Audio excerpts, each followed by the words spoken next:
In this video, we are going to see how we can create a drop-down list in Excel so that we can easily find and enter the products anywhere we want.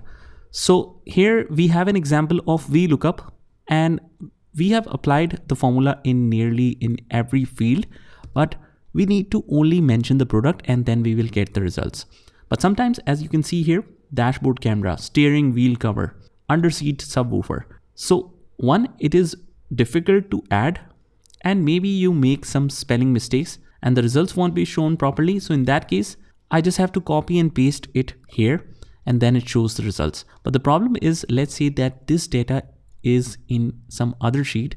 So instead of finding it manually, what we want is we want to create a drop down. So for that, we just select all the products and we define it as a product list.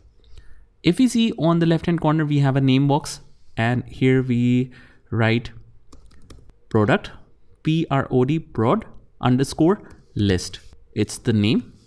Hit enter and make sure it is saved just by opening this in the dropdown, and we see the product list here. Now our list is defined and we want to add it here so that whenever we click on the dropdown, we see all the list. What we will do is just go to the data menu, and here we have the option of data validation.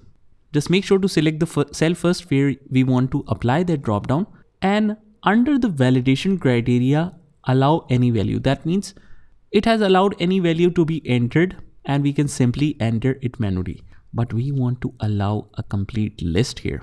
So what is the source?